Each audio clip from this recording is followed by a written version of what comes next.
I think this is deep. Welcome to the Empower Hour. We're bringing power to the people because the people have the power. This squad's going to entertain, enlighten, and empower y'all. I'm Queen Kiyha, joined by Pharaoh Hammond Freeman and Jeena the Great.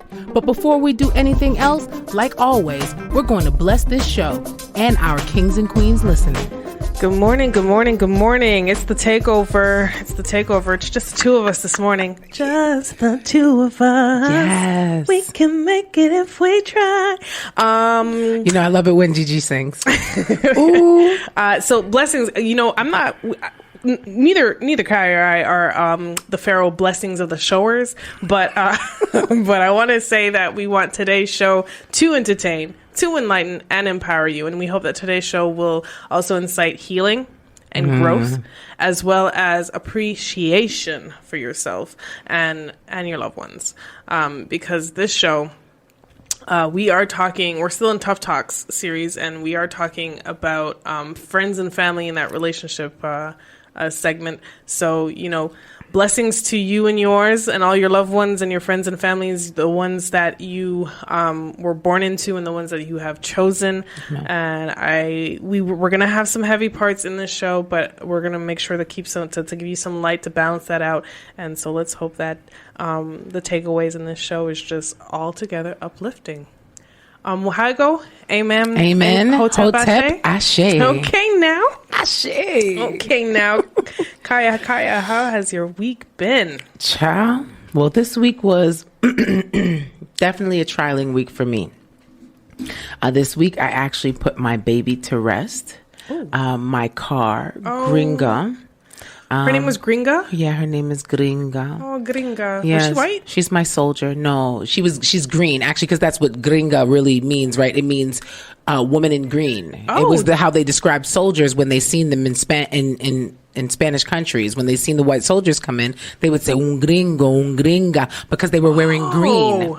So they were soldiers. That's how they called them. So Look at me learning this morning. Yeah, so she's my soldier, right? So I just want to tell y'all a little bit about my car now that she's passed on. She literally took me through some of the toughest times in my entire life. And there was a time when, and a lot of you guys might not know this, but there was a time when I was in a relationship for 11 years. Hence why last week when we were speaking about relationships stuff, or 2 weeks ago, we spoke about single relationships and stuff. Mm-hmm. This is one of the things that actually put me into the place that I was in, and it caused the transition. So my boyfriend of 11 years left, and I was pretty much super depressed. I was like going through it. I didn't know what I was going to do. And after a couple of years of kind of nursing my heart, I asked for God to send me someone that could just help me. Just help me at this time. Right. Because I felt like I had been with a man for so long that it was difficult for me to maneuver without one almost. Well, you lose because there's a codependence that happens, especially after 11 years. Yes. So it's you have to find yourself again. And he was 8 years my senior. Mm-hmm. So it was definitely very comforting. So when this time came around, I just felt like I didn't have what I needed to feel complete, and I prayed, and one day I met this guy, and he just came in and started changing my life little by little. And there was nothing required of me really, just for me to be you, step up. Yeah. And step up my game. That was it. He really just wanted to see me advance. So he bought me this car one day, and he was like, I need you to start driving. So, you know, you had this license for a year now, and it's time for you to drive. So I'm going to take you to this place tomorrow, and I want you to come and look at something. So when I came and looked at it, I liked it right away. And he was like, good, I'm glad you like it because I bought it. Aww. And so I was just like, oh my gosh. And that day I got my wings. But this car literally carried me out of a depression and into one of the best places that I've ever been in my life, and the best times that I've ever been in my life. So I call her my soldier because one of the first trips that I took, I didn't realize that her tires were not put on properly. Oh, you mentioned something like that. Man. Mm-hmm. And I took her on a long distance ride to Toronto, And on the way back, I realized that every time I hit kind of like near 120, the car would start to like shake. And she was vibrating like, and I'm like, why my car acting crazy? As soon as I get into Montreal, I'm going to the garage. So I took it to the garage. Shout out to OFC Garage owner, Akeem. Akeem is one of the best. He took care of my baby the whole way through. So shout out to Akeem. This car literally had no tires on it. The car had, he said, 3 bolts in one, 2 in another, 2 in another, and 2 in the other, and the tires were literally coming off the car. Where did the bolts go, though? They must have shot out. But you know, when I was driving, I was hearing ping, ping, ping, but I didn't even. I was a new driver, right? So I'm driving this. So I get back there. He's like, "No, hold on, let me show you." When he lifted the car up, the tires pretty much just went bloop, bloop, and like came down on the sides. And he was like, "Do you see this? That was so dangerous." And I sat there that day and I cried my eyes out. I needed to take that trip in order to go and get money for rent, for my bills. And I literally was like, I don't even know how to drive long distance, but I'm about to take this ride. And I did it. And I came back and with quadruple what I thought I was coming home with. Okay. So now when I got back, I'm like, oh my God. So I was like, you know what, all right, put the money in her. Let's fix her up. I put the money in the car. I fixed her up. When I looked around, I had quadrupled that money and quadrupled the money after that. And I looked around and I was flying. I started making plans that I never thought. The car was like my wings. Yes. And so it was very emotional for me the other day. So yes, it's a little bit sad, but it's actually, I got a silver lining to this. So the other day I'm giving my baby up because I definitely love and respect her so much. And I'm holding the steering wheel and the guy's getting ready to tow her away, the guy from the chop shop. And I'm holding on to the steering wheel and I'm crying and I'm like, I love you. And I thank you. I thank you so much. You've been everything to me. You're my soldier. And I can't believe I'm losing my baby today. And the man gets up and he runs to the window. He says, you're having miscarriage. I'm like, what? He said, you say you're losing your baby today. I'm so sorry. I'm like, my car, sir. He's like, oh, I thought you were pregnant. I'm like, no, I am just fat. Give me 5 minutes with my car, please. Please, go over there. So I just cried a little bit and hugged my car and just told her how much I love her. But I got rid of my baby and I feel. But she gave you wings. Oh, man. And she brought you as far as she could. So it's time. And one thing's for sure is that that discomfort of when it's time for you to level up. Yeah. Right? And it's letting go of what you're comfortable with. And it's hard, but you need to get rid of the dead weight. Yeah. To level up. Well, shout out to my homegirl, Tamara, because she definitely took me that same day. She took me car shopping. She's like, come on, we're going to go and just talk to the people and look and see. And I actually saw some stuff that I like. It's going to be a little bit expensive just because, you know, it is what it is. And it happens like that sometimes. But I don't know. I'm about to go and get me a new car. And I'm just I think that that's going to be the next step for me to actually grow into. Because I think I was operating from a place of lack. Right. So my mind had me thinking that, my gosh, I'm not going to be able to afford to pay $400 a month or $500 a month extra for a car. Right. And I'm already but I'm like, nah, I'm about to use this car to make some money. I just opened a new business, Lickety Split LLC. And I sell luxury adult apparel and toys. So I'm just going to build the business. Why am I first hearing about this, Kiyha? Well, because I'm a little bit scared. I actually opened the company 3 months ago, but I'm afraid sometimes. I think I'm afraid of my own success sometimes. Well, fear will do it to you. Yeah. Fear will stop you in your tracks. Yeah. And then when you go past it, you're just like, man, there was nothing to be afraid of. Yeah.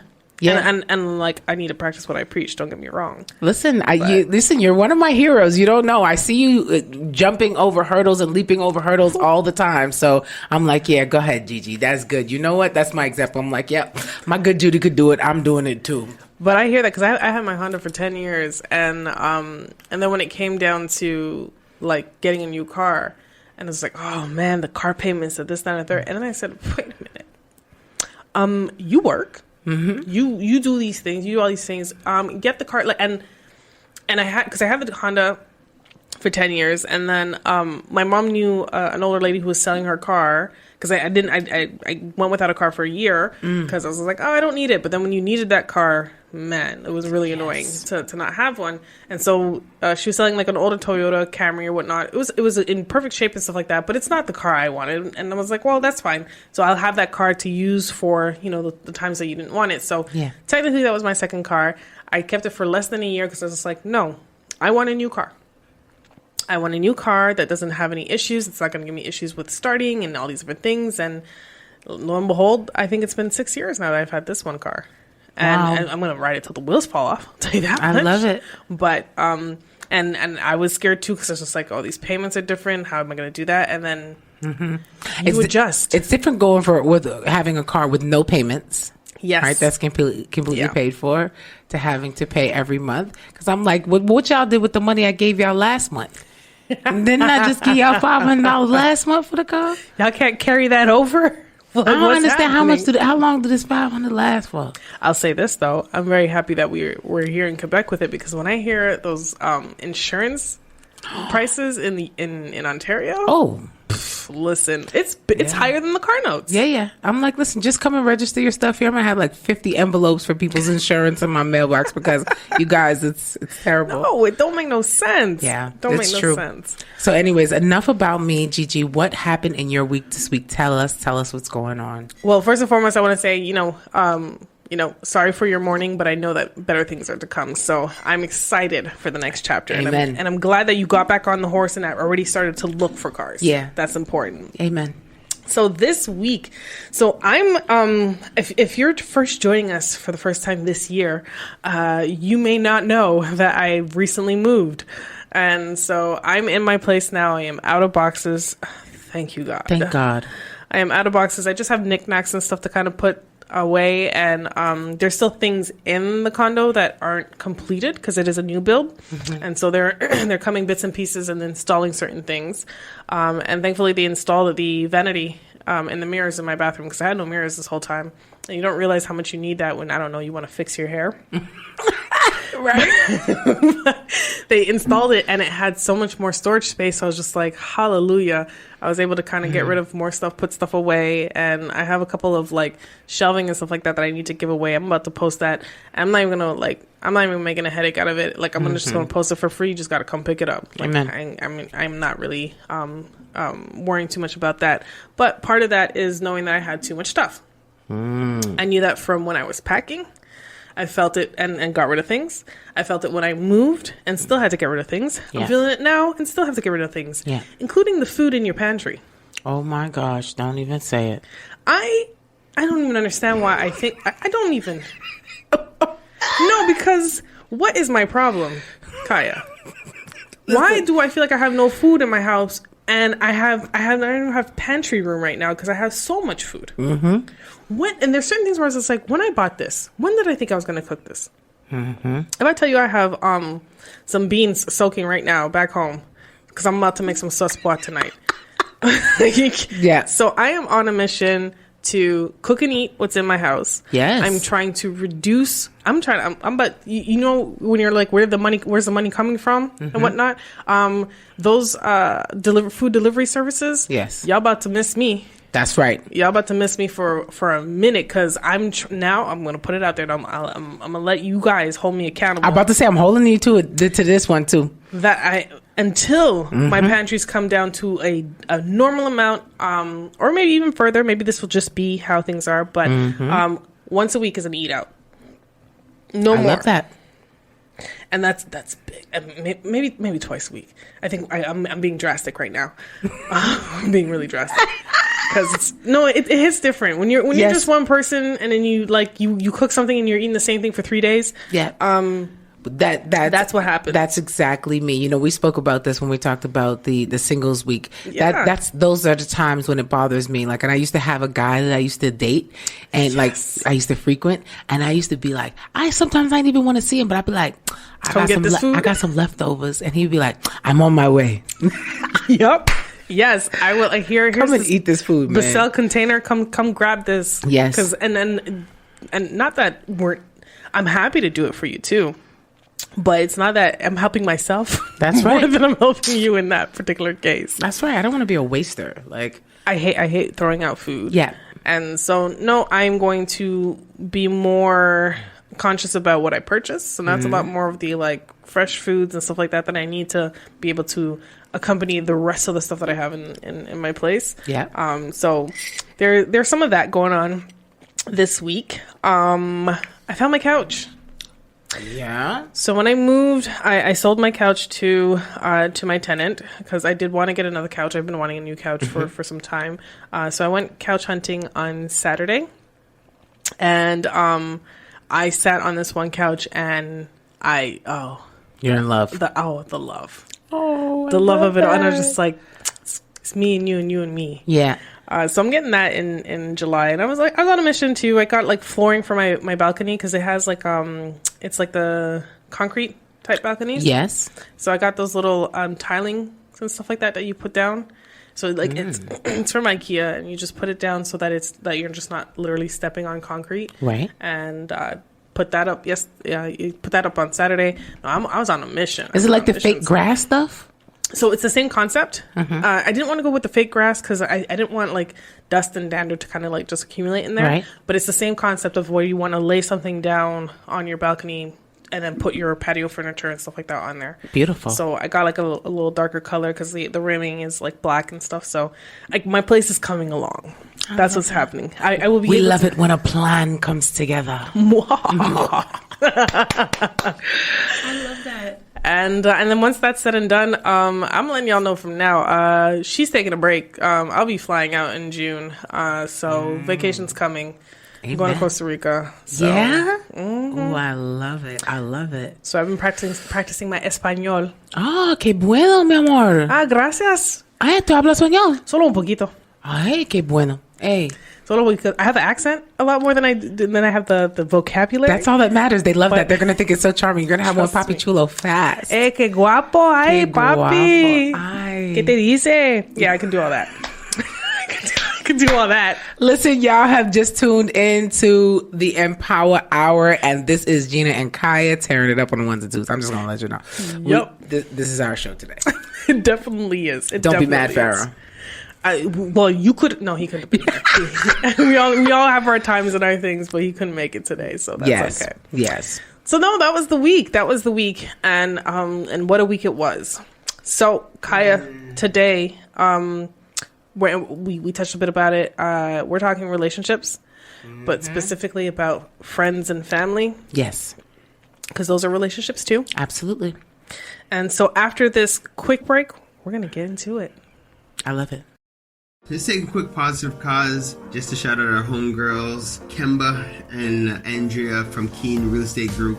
Whenever you're thinking real estate, whenever you're thinking investments, whenever you're thinking about planning for the long term, think Keen Real Estate Group. They're generating wealth for generations. KeenGroup.ca. If your goal is to purchase a car and to make the process as simple as possible, just get a car broker, guys. You just get a car broker. Big shout out to our homeboy, Hamsdale Jacques, the owner of HJCourtierAuto.com. That's HJCourtierAuto.com. If you're a small to medium-sized business and you're getting started and you're ready to go to the next level, what do you need? You need a phone line and you need a website. Think Mainstream Digicom. They got all your telecommunication needs checked.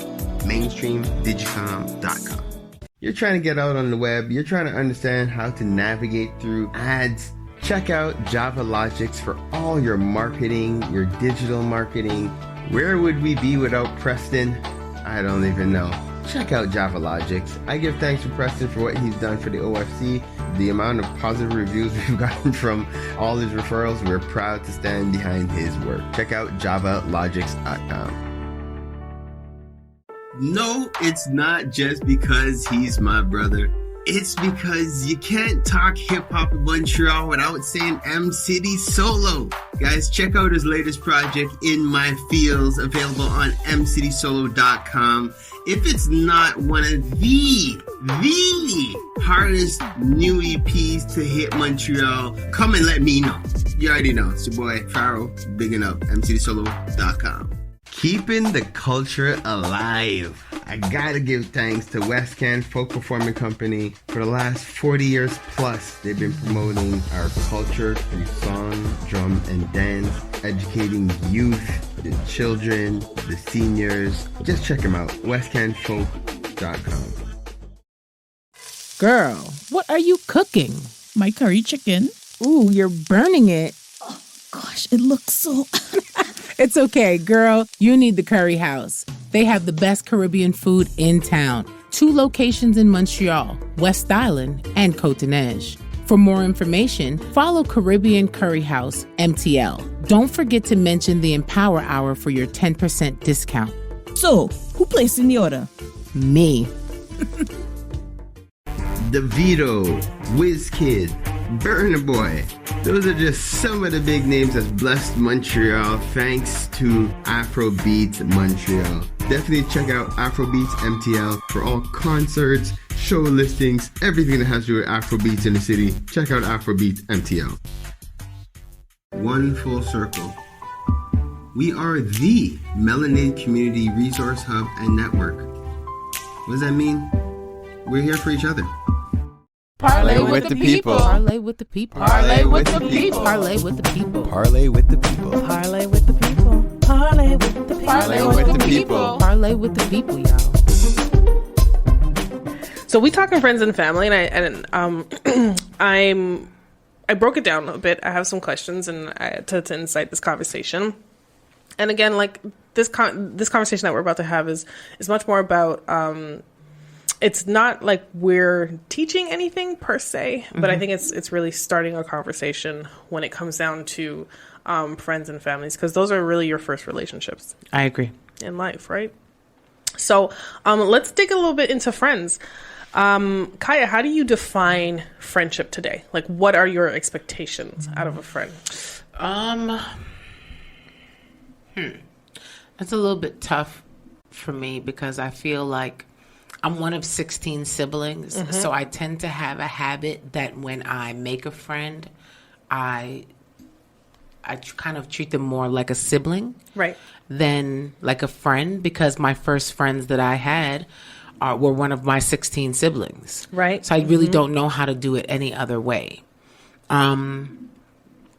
So also being the big sister in my mom's household, I also tend to take on that role, even with my friends that are older than me. So I don't really have many expectations, really, of my friends in that way. I really am like, I really just feel I really meet people where they're at, because I'm really not like I'm not demanding. I'm not like, oh, you have to do this or you got to be like that. I'm really not like that. I'm just like, come as you are, and if we get it twisted along the way, we have the right conversations and move past it.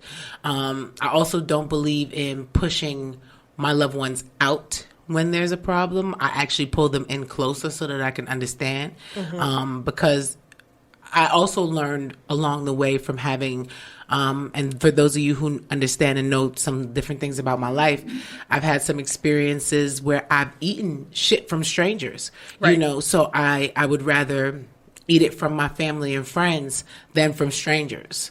So I don't push mine out. I pull them in. So I don't really have many expectations except for them to be good to themselves, and I know that will just allow them to be better to others. But I really don't have those types of expectations for my friends and family, and I try not to burden people with my stuff either, because sometimes I feel like my bag might be too heavy, so I don't really expect too much. Really, I just expect us to be fair. Fairness for me, I think, is one of my biggest things. Tact, being fair, and diplomacy is like my 3 favorite words. Well, they say fair exchange is no robbery, right? My thing about friendship, and when it comes down to definition of friendship, I think it's important to highlight maybe the definition of what a friendship isn't. PSA: your coworker, it's not your friend. Yeah. You can have a friend that's a coworker, but your coworkers, they're not your friends. Yes.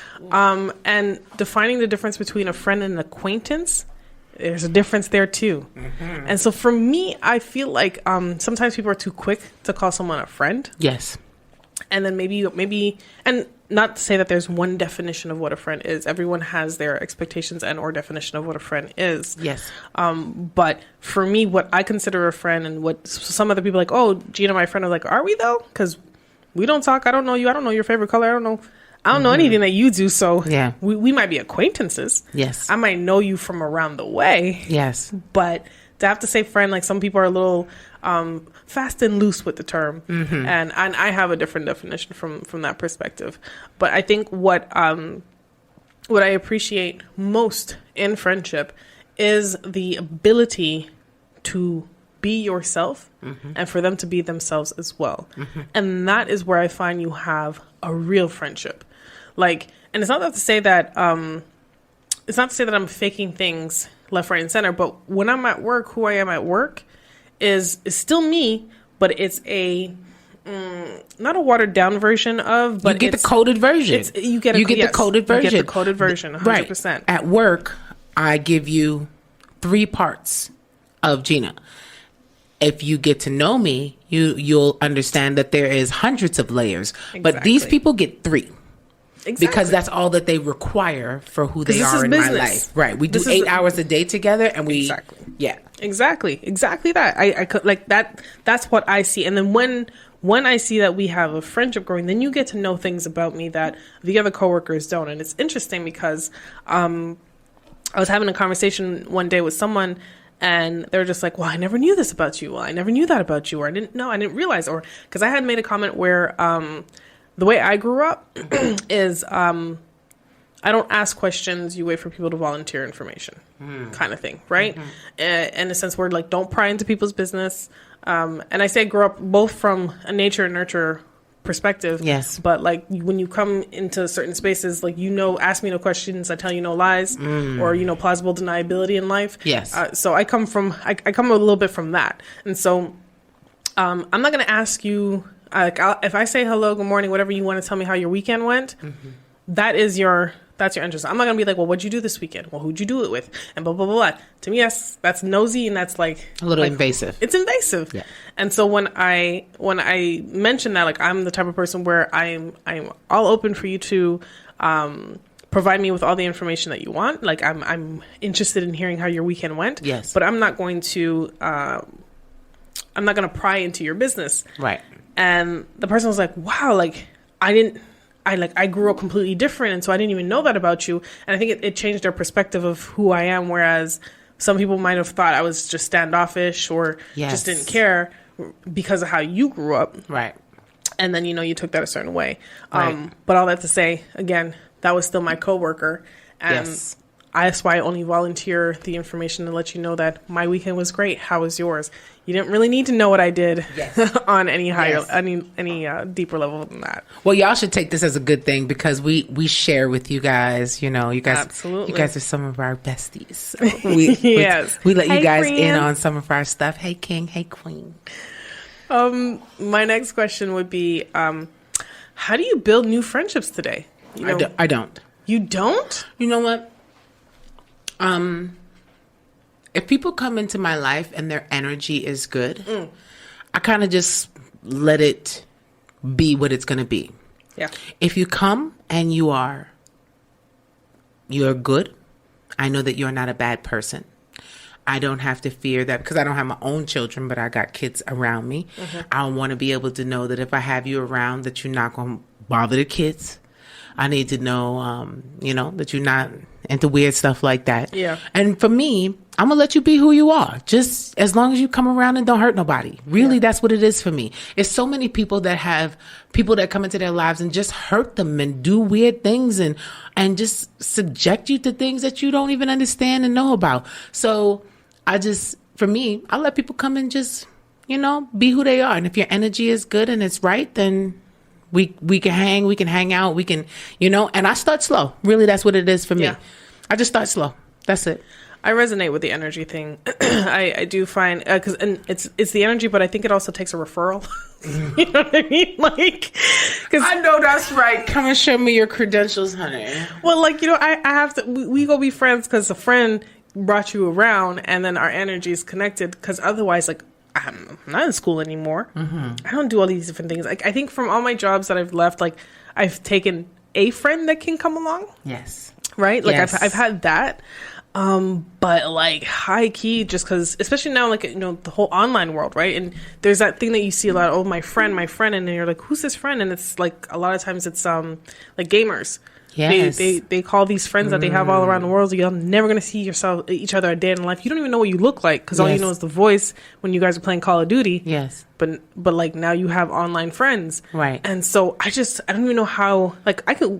We have difficulty dating. How are you even finding friends now? You know what? I kind of understand that. You just said it and it was like, whoa, because it brought back a situation.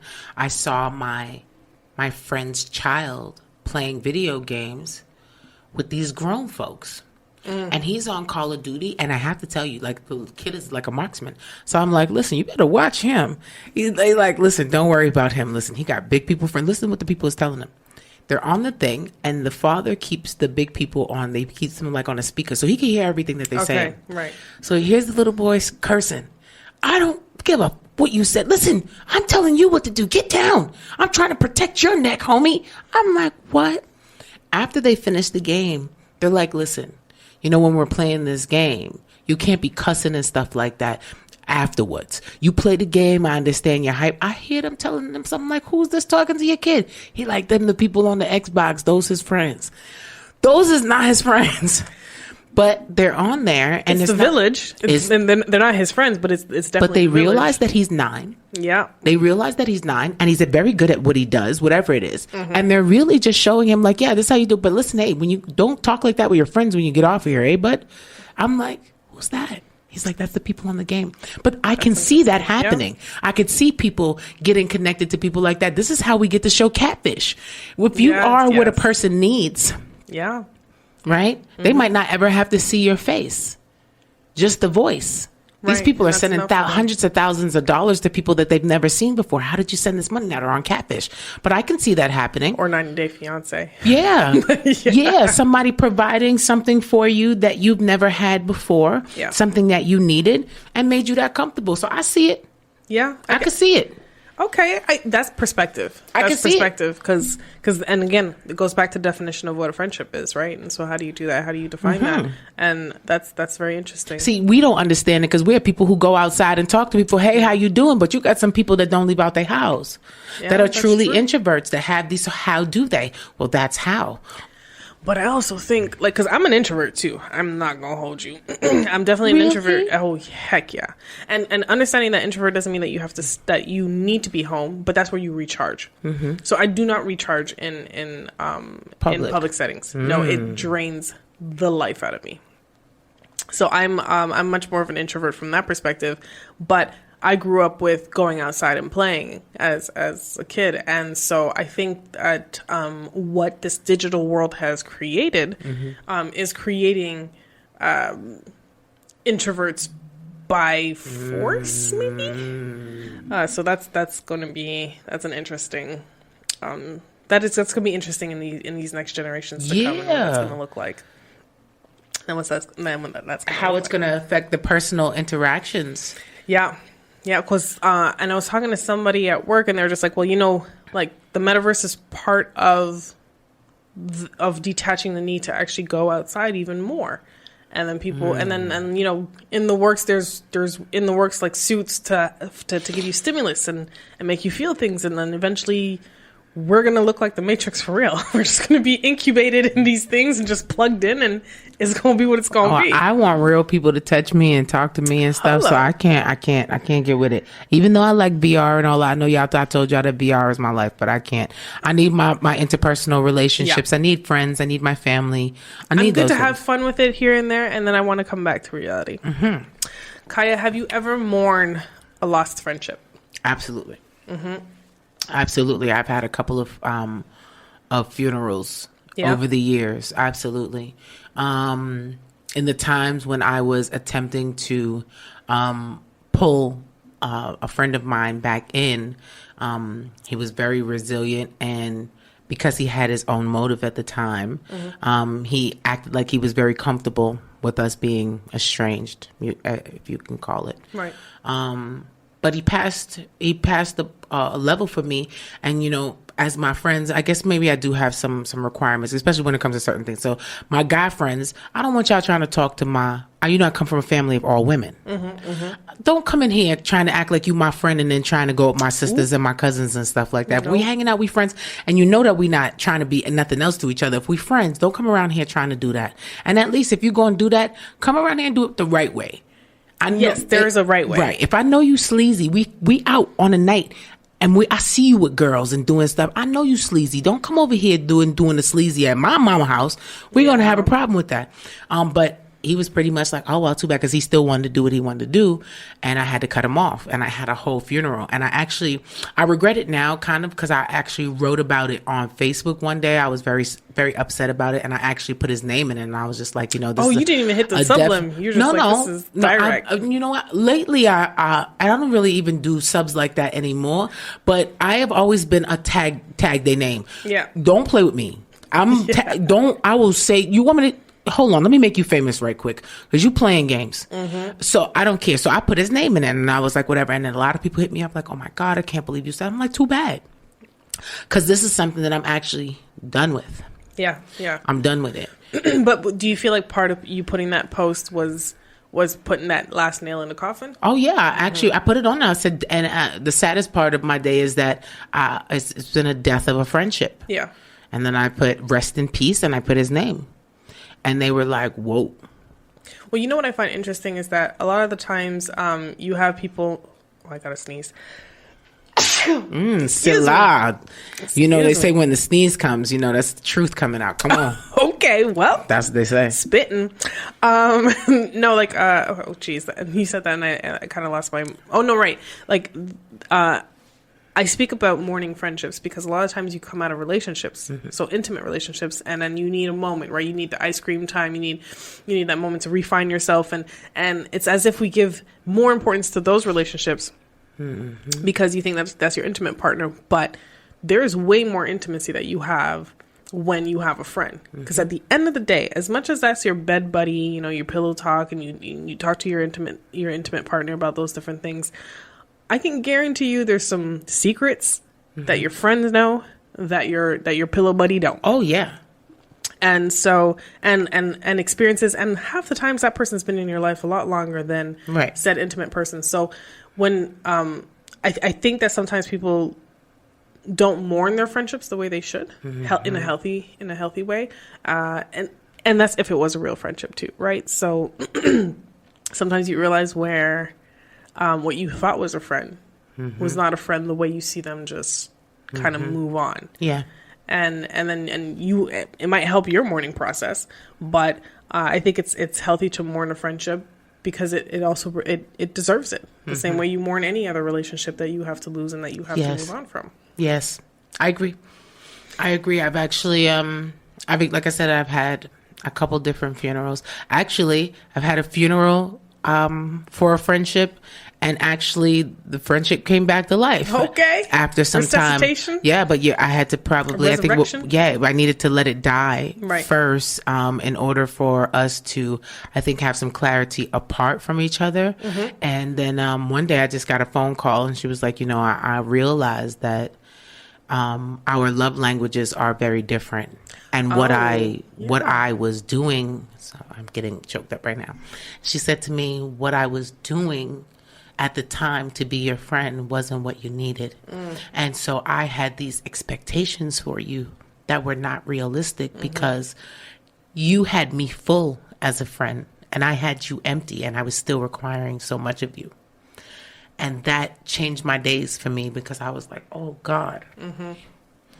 I couldn't understand why she didn't understand what I was saying. Well, how come that was so hard for you to understand?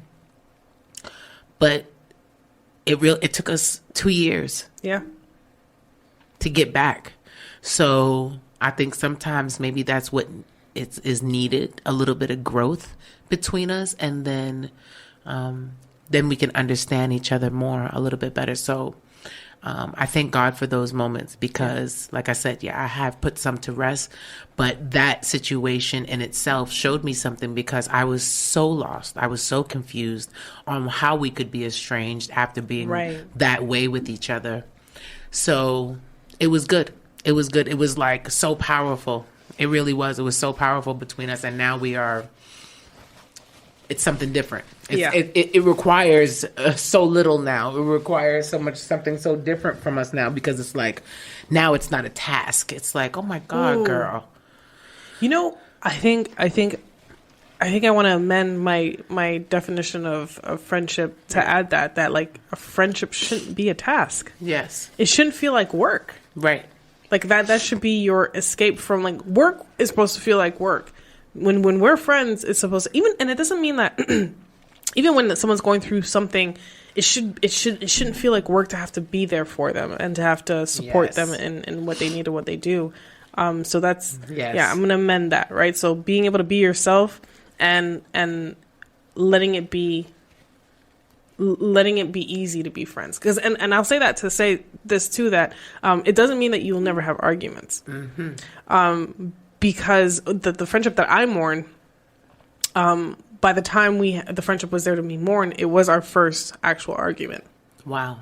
Right. But it was something that I couldn't come back from. Right. It was something that like what transpired broke my trust, and I have like, call it being a Capricorn, call it just being me, whatever it is. Mm-hmm. When you truly break. And I'll call it from a Capricorn's perspective, a Capricorn's trust, like it's a null and void, right? Yes. It's a null and void. And so, and I have other friends where like we've had disagreements and all these different things, but you come back and you talk about it and you move on. Yes. And so it's because it's healthy to have different opinions. It's healthy to have, opposing conversations too. It doesn't mean that that's less of a friend. Yes. But being yourself and it being easy to be friends is definitely what I would say from there. I love that. Have you ever had to end a toxic relationship, and how did you realize it was toxic if you did? Oh my gosh. Wow. And I say, sorry, toxic friendship. When I'm saying relationship, Yeah. but a toxic friendship.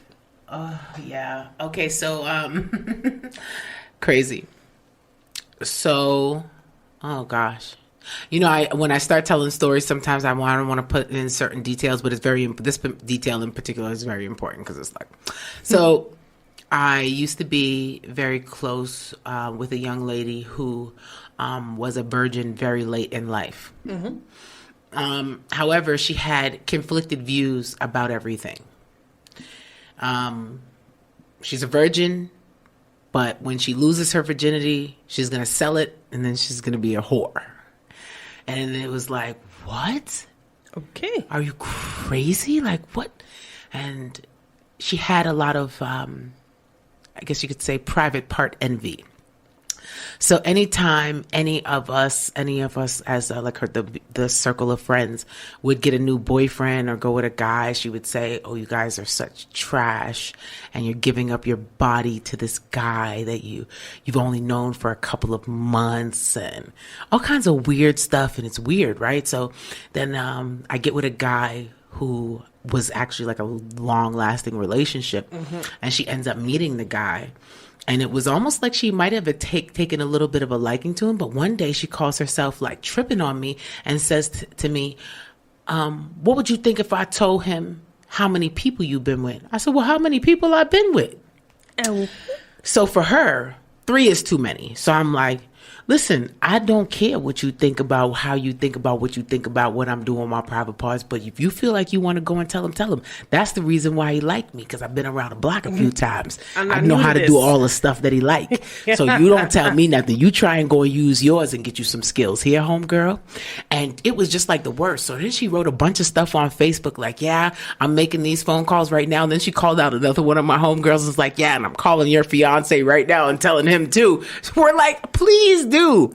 So in the end, ultimately, I had to get rid of this girl. Because I was literally so kind to her, so everything, like she's lived in my house before, all kinds, and literally just always had envy for my private parts. Like, listen, I don't know what you're doing with that thing, but I hate it.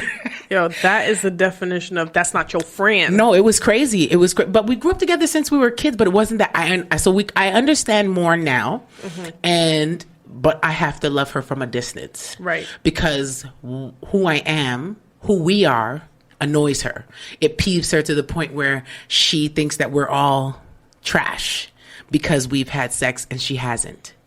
But she wants to sell it and then slew. So I don't understand how she wants to sell it to the wealthiest men of the world. Right, and then once it's sold, then for her it's open season. So I don't understand. Why. But I think she feels like it's different from selling, like, $300 dates or $500 dates opposed to Dubai porta potty for $50,000, $100,000 for your weekend. So I think that was what her whole thing was. She's like, if you're gonna do it, you have to get $1 million for it. It's like, what? Okay, well, you find one of those, and we're gonna go and get some foreskin and put it back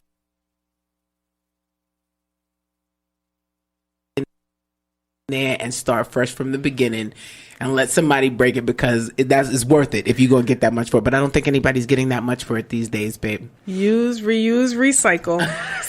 Listen. So that was a friendship that I literally was like, you know what? This is the end of it for me. And I can remember the day,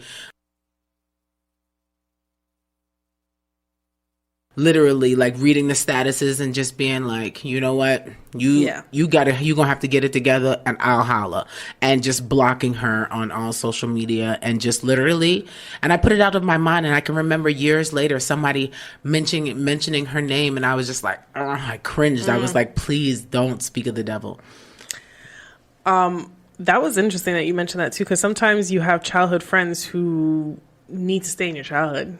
Mm-hmm. And sometimes you end up like, because you hear that was like, why are you friends with her? Oh, I've known them since they were young, and since that it doesn't mean you still have to be friends. Yes, it doesn't mean you have to. I have not to say that it was toxic, but I learned earlier on that I can walk away from friendships relatively easily when I identify that you're not my friend, basically. And I think this was secondary 5, so 11th grade, and we were in a class, and I grew up in Laval and Chamonix, and so we had our little black crew, because we had to unite. There wasn't many of us. I mean, we grew within the years, but yes, there were still just the crew that we had. And so we're in this class, and there was a little French Canadian boy there, and he was just talking real, like, Haitian French, and he was just like, there's all like, oh yeah, bagay and getting and all that, and we're just like, yo, bruh, we need you to stop. I need you to stop appropriating our culture, and like, so like the few Haitian people in the class, including myself, because as y'all know, I'm part Haitian, part Trini, we're just like, nah, that's not all right, that's not okay. And then my friend, who's in this class with me, turns to me and is just like, well, I don't know why you're so upset, because you're not really Haitian. Oh. Well, that's the card. I looked at her, I was just like, and I said nothing, but my brain went like, oh, because we're not friends. And in that moment, what she didn't know was the end of our friendship. Yes. In its entirety. And I this is at a time where you couldn't have block and or delete, but I did that on the mental. In your mind. And so she did not exist in my world anymore. Yes. And like weeks passed by, and then she was just kind of like, I don't, like, what, how come you don't talk to me anymore? I was like, oh, I thought you realized that you weren't my friend. Because if that was what friends do, then I don't need to know what enemies do. Like that was, to me, that was wild. Yes. It was completely wild for you to say that, feel that way, and to speak to me. So for you to do that meant that we weren't friends anyway. So don't worry about us not talking. Yes. Because that's not even, it's a mute point. Yeah. And I it's been that since. That's like crazy. In life, I'll like, you've show me who you are and I'll believe you. Amen. Once. Yeah. Maybe I should have seen that in certain relationships in the past before, but like at the end of the day, it is what it is. That's like me one time, I have one of my best friends at the time. Her and I had a falling out about something. I was so upset with her. So for like 3 or 4 days straight, she was calling me, and I was like, "Yeah, I'm gonna call you right back." And then I was like, wasn't answering it on the next call. And then I was like, "Oh yeah, I'm gonna call you right back." Child, one day she called me. She said, "Listen, I realize you got an attitude or something, but I need you to forgive me like you be forgiving them dudes." Right? No, but that part. I almost died. Because we be forgetting the dudes a lot easier than we do. She said, "No, I seen you give homeboy like 13 tries. This is my first go. I need another go. Don't play with me." I was you like, ain't okay. lying. You ain't like, because the friendship that I mourned too. I was just like, I told that person, like, you will bend yourself backwards to try and get back on a man's good grace or decide to throw a chase after him, but you weren't even willing. Not even to walk towards this. I was like, ain't no way we're friends. Ain't no way. Yeah. I'm good. Yes. All right. Well, let's get into family. We gave friends a lot of space there. And I'm hoping to get into lighter talks because this is about to get heavy. Kiyha, family over everything? Question mark? I believe in what's right is right and wrong is wrong. Because I have so many siblings, I was never able to draw the board that way. Oh, because it's my sister. Well, what happens when it's 15 siblings having a fight about something? Whose side do you choose then? No, you choose who's right. Yeah. Not your favorite, not the one you're close. No. Who's right in this? And then take some deliberation. So, no, I don't believe in that. Right is right and wrong is wrong. So, I used to come from that mentality through and through, right? It was like family over everything, like rah rah, I'm ready to go and whatnot. And this was my younger years, if you will. And then you grow up and realize that family is a conglomerate of humans. And the same way there are some good people in the world, there are some bad people in the world, and guess what? You're related to both. Absolutely. You're related to both, and that because their family no longer works in my realm. And this, I have to say, is when I hit 30. So when I hit my 30s, this is where I shifted. And it was interesting because when I went back to look at things when I was younger, I was just like, oh my gosh, like we can just, like, why don't you guys just like kiss and make up? We're family for heaven's sake, and da da da da da. And the more and more I hear it as I grow up, watch TV, like, well, you're supposed to make up because you're family and all these different things. And when I hit 30 and I saw how certain people moved in life, period. And then I started watching like people, I was just like, oh no, the because we're family situation, that's no longer an argument that you can use in my space. It doesn't work. Yes. So this is where it gets heavy, right? I see in a post, I've been seeing a couple of these posts, and because, if you talk around your phone's going to bombard you with all these stuff too, right? But if you yourself have gone through it, if you haven't, you may know someone who has, or it probably goes as far as a second degree. It doesn't go that far from where you have someone in your circle who's experienced sexual assault or molestation. And this is where we really want to spark that conversation because I feel like we, as Black people, grow up in a space of shame. That was something that was put onto us from a slavery perspective. That's something that's put onto us from a religious perspective. And you're supposed to feel shame, and you're supposed to keep your business in your house, right? You're not supposed to go tell your business in the streets, is what you're being told.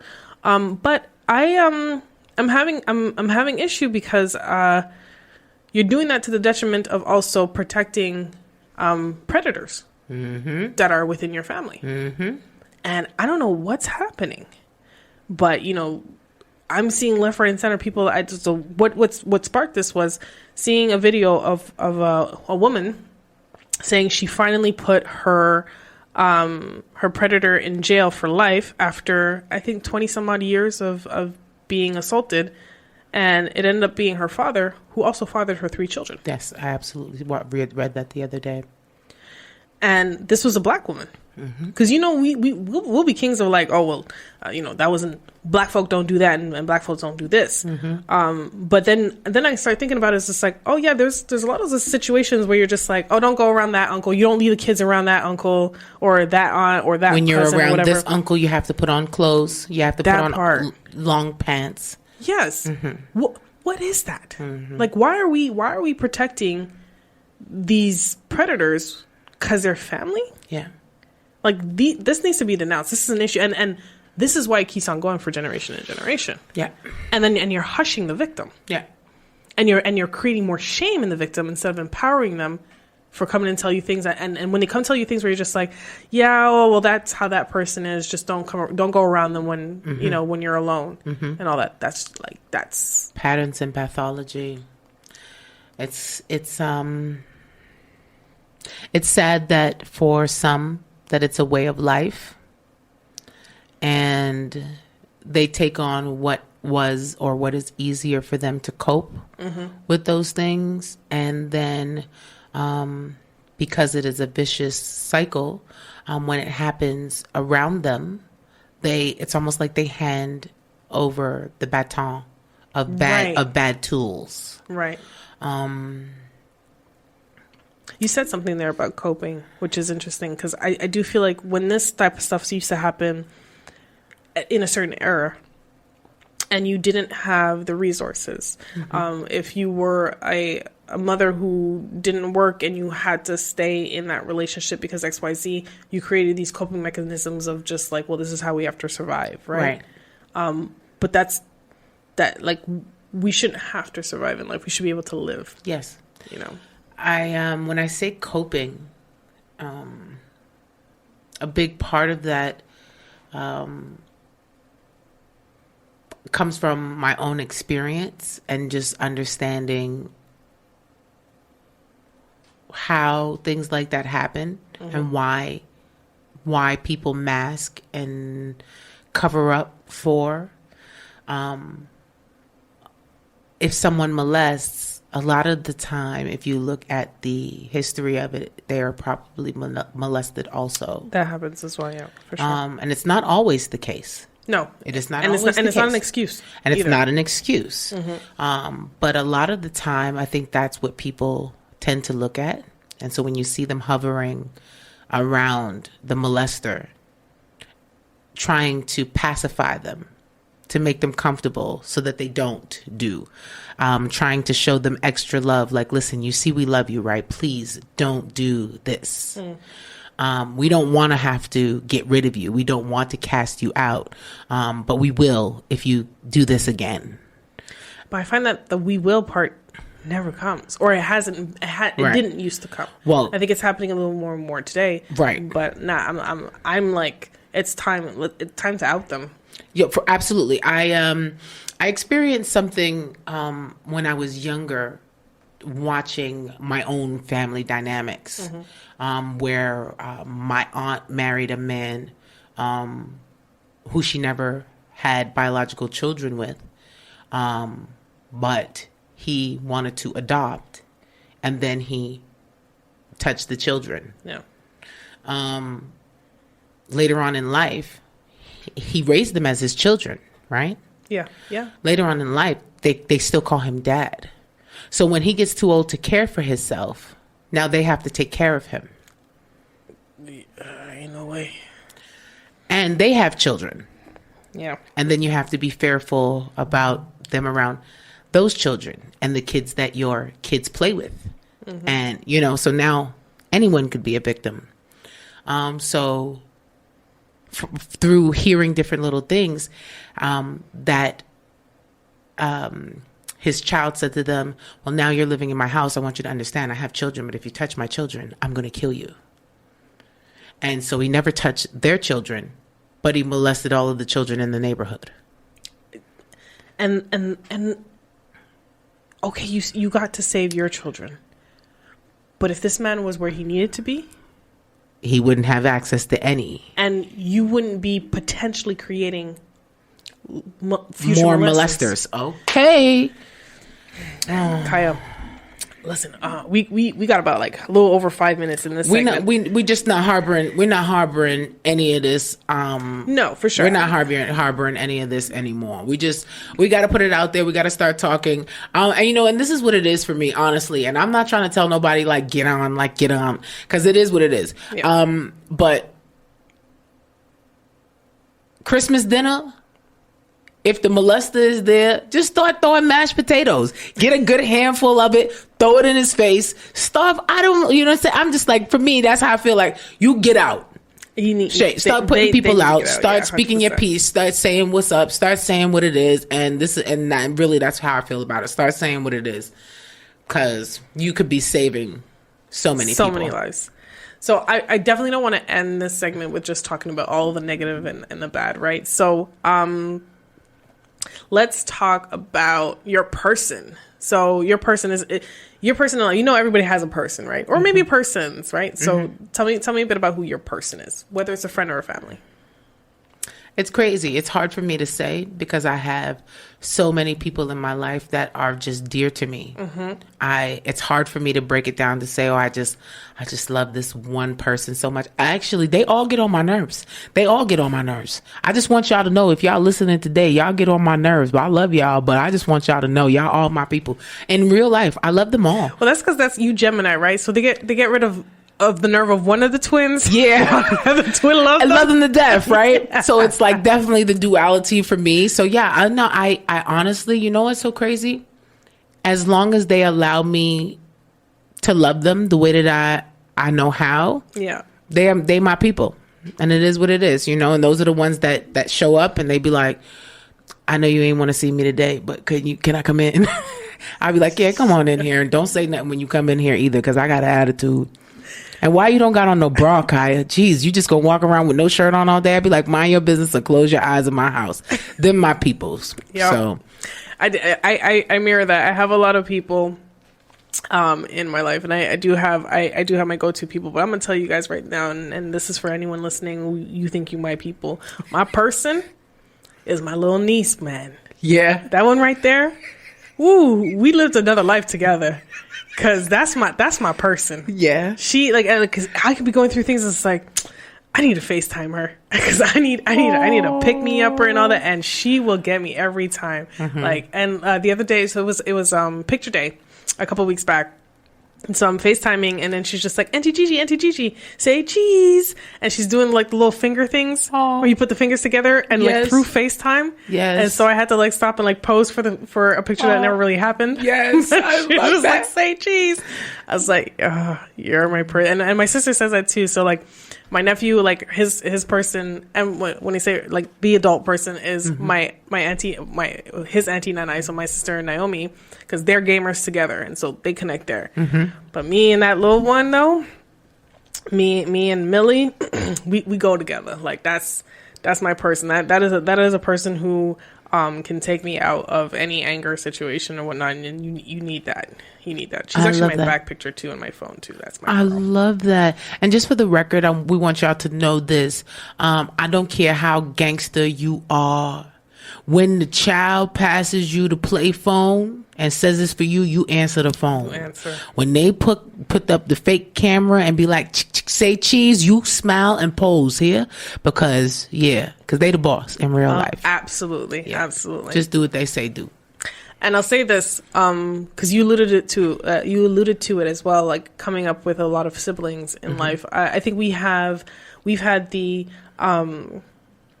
blessing of coming from big families, and sometimes it's a curse. Don't get me wrong. There's part of that where I'm just like, I could have used being a smaller group of folk, but the beauty about coming from a big family and having a lot of siblings. So I have 10, and no matter what, you'll always have friends because of that, right? It's a little background music we got going on here. I'm so sorry. This is what happens when you have two phones. One for the push, I am one so for the sorry, low. you guys. I usually shut them both off. Sorry, G. Oh my gosh. So yeah, I have to say, growing up with a big family was definitely a blessing. More of a blessing than me. There's definitely some frustration in there, but I wouldn't have it any other way. I love that. Yeah. I love that. Yeah, me too. Me too. In real life, it just I feel like you just have so many more go-tos. Yeah. You have so many more outlets. I feel sorry for only children. I Yeah. truly do. Yeah. I truly do. It saddens me. Like, I have some family members who have only had one child. Yeah. And because their child doesn't get to have those interactions, it almost feels like, that when they say only child syndrome, it really is real because they don't have the interactions to let them know when they're wrong. People that challenge them and never being challenged. Never having anyone really tell you that you're wrong. They always think that they're right. And their coming from parents, your same space, right? Because it's Yes. different when you're hearing it from an adult versus someone. Because you can have a lot of cousins and all these things too, but there's something different with having someone in your everyday life Yes. that's going to tell you, like, hey, you need to share. Yes. Hey, that ain't right. Hey, you hurt my That's right. feelings and That's all that. right. So, So yeah. their parents almost become like their allies in the bull. Yeah. So it's kind of difficult, especially when you're coming from a large group of siblings, and trying to interact with one that may come just by themselves. Yes. So when things happen, they turn victim. It's like, oh, I feel attacked. There's too many of you guys. I don't think because they don't know how to process an argument. Okay, so now it's several of us having an argument, but they can't process. Yeah. So it turns into the victim thing. So I feel sad for those who only have. I always encourage people, listen, if you're going to, don't wait too long to have another, because if you have them too far apart, they almost come like only children too. Yeah, times So two. now you have two only children in Yeah. the house, and it's weird, right? So now you got to beat both of them. Like, it's crazy. And don't get me wrong, if I understand the situations where you only had one child, it was difficult, like you try, like, so we're not coming for you, but if you can, let it be two. Yeah, or because more, they you know. need somebody to have that with. And it teaches them humility. It teaches them compassion. It teaches them Yeah. empathy. And a lot of people I find that are only children, they lack that. And I'm sad for them in those situations because it's very hard for them to keep friends and keep real relationships because they just don't know how to deal. Yeah. So and And it's a sad. whole other can of worms in terms of the parents, especially that being their only child. Because the first child, it's like you treat them like they're like rare china. Like, you're gonna break, you're gonna this, you got all this. By the second child, by the third child, by the fourth and so on, you're just like, they'll be all right. Yes. You know what I mean? And so Yes. like if you never have a second child or more to have to kind of switch into that, like, oh, children are more resilient than you think. Yes. Well, they're gonna grow up thinking that they're precious stones, and like Yes. you can crack at the slightest, Right. you know. Right. They always have to be protected. It's weird. But again, do what you can in life, but it just makes it easier when there's two of them. And even Yeah. as parents, by the way, when there's two of them, then they start entertaining each other, and then you don't have to be. It makes it so much easier. I can remember. Listen, my mother tried a long time to have a kid after me, and my sister only came like 7 years after me, and then another one came 13 months after her, and then another one came like 2 years later, 3 years later. So, but when they came, at first I didn't like the first one too. I was like, okay, you know what? Get on my hip. I'll take you. And when the second one came, I said, you know what?